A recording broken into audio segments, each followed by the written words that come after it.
বশীকরণ কাকে বলে?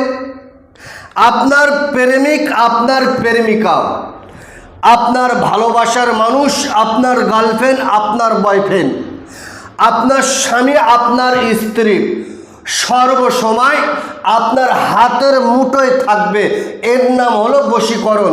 আপনি যা বলবেন তাই শুনবে, আপনি যা করতে বলবেন তাই করবে, এর নাম হলো তালাপড়া বশীকরণ। তবে তালাপড়া বশীকরণ করার অনেকটা সিস্টেম, অনেকটা নিয়ম, অনেকটা কানুন আছে।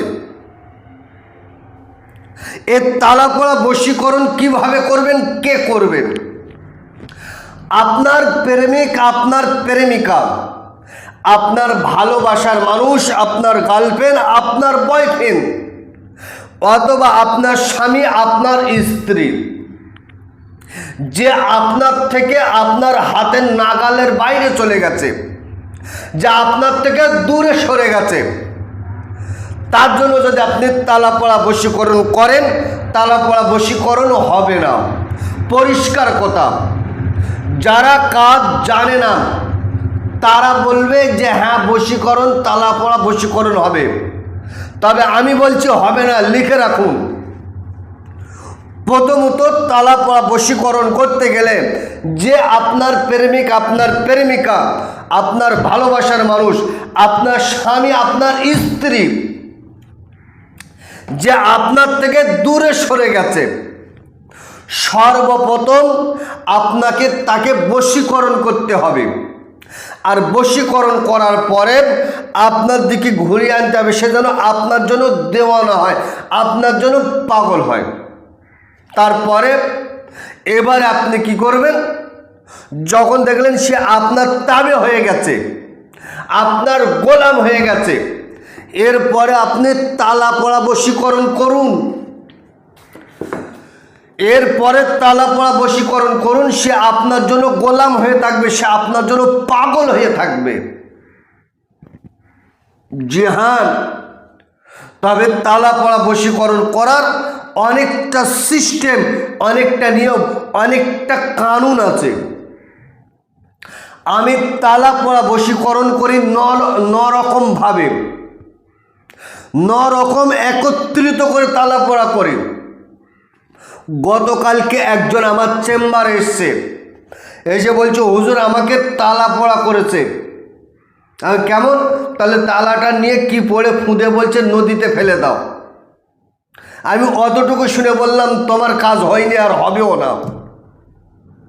তিনি বলছে হুজুর হ্যাঁ আমার তালাপড়া পড়ে দিয়েছে, টাকা নিয়েছে, কিন্তু কাজ হয়নি। আমি বলি হবে না, ও জানি না তালাপড়া বশীকরণ কাকে বলে, কিভাবে করতে হয়।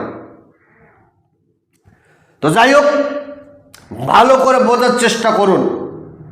আপনার প্রেমিক, আপনার প্রেমিকা, আপনার ভালোবাসার মানুষ, আপনার স্বামী, আপনার স্ত্রী, যাকে আপনি আজীবনের জন্য গোলাম করিয়ে রাখতে চাইছেন, সে যেন সর্বসময় আপনার কাছে সে মাথা নত করে থাকে। আপনি বাজার থেকে এক দামে একটা তালা কিনে আনুন, এক দামে একটা তালা। তালা কেনার পরে শনি অথবা মঙ্গলবার এই দুটো দিন বাদ দিয়ে যে কোনো দিন, যে কোনো সময় আপনি করতে পারবেন। সুন্দর করে অজু করুন, পাক সাফ কাপড় পরে পরিষ্কার জায়গায় বসেন, 3 বার তওবা ইস্তেগফার, 11 বার দরুদ শরীফ পড়েন। তারপর তালাটা সামনে নেন, সূরা ইয়াসিন কোরআন শরীফে 22 পারা, 22 পারা শেষ, 23 পারা শুরু। এই 22 পারা 23 পারা মিলে তো একটা সূরা, যার নাম হলো সূরা ইয়াসিন।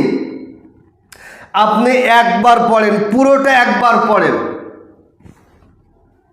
এবারে যাকে আপনি গোলাম করিয়ে রাখতে চাচ্ছেন, সে যদি ছেলে হয় তার নাম, তার বাবার নাম আলা হুব্বু, আপনার নাম, আপনার মায়ের নাম। সে যদি মেয়ে হয় তার নাম বিনতে, তার মায়ের নাম, তারপরে আলা হুব্বু, আপনার নাম, আপনার বাবার নাম। তালায় ফুঁ দেন, 6 বার পড়েন, 6টা ফুঁ দেন, তালাটা লক করেন, করে নদীতে ফেলে দিয়ে আসেন।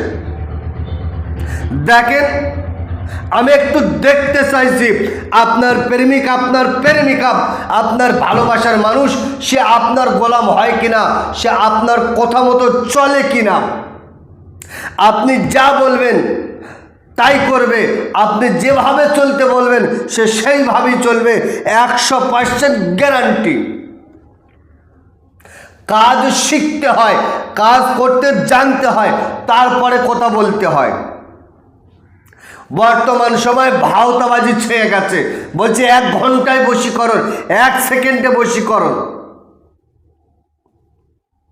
আমি বলছি 1 ঘন্টা 1 সেকেন্ডে 3 ঘন্টায় বশীকরণ হয় না। ভাওতাবাজি কথা, মিথ্যে কথা। ফের আমি চ্যালেঞ্জ করছি, যদি কেউ 1 ঘন্টায় করে দিতে পারে, 3 ঘন্টায় করে দিতে পারে, সারা জীবনের জন্য আমি তার গোলামি খাটবো। সারা জীবনের জন্য আমি ইউটিউবে কথা বলা বন্ধ করে দেবো, এতটা দায়িত্ব নিয়ে বললাম। প্রত্যেকটা কাজের পিছনে তার সাধনা, তার মেহনত লাগে। বিনা সাধনা, বিনা মেহনতে কোনো কাজ সাকসেসফুল হয় না। এই কাজের শর্ত হলো 5 ওয়াক্ত নামাজ, সত্য কথা, হালাল খাদ্য আপনাকে খেতে হবে। 5 ওয়াক্ত নামাজ পড়েন, সত্য কথা বলেন, হালাল খাদ্যকে আপনি কাজটা করেন, ইনশাআল্লাহুল আজিজ আপনার কাজ হতে বাধ্য হবে। তো সুপ্রিয় দর্শক, ভিডিও লম্বা চড়া নয়, আজকেরকার ভিডিও এই পর্যন্ত সমাপ্ত করলাম। ভালো থাকবেন, সুখে থাকবেন, শান্তিতে থাকবেন, আমার জন্য দোয়া করবেন। আসসালামু আলাইকুম ওয়া রাহমাতুল্লাহ।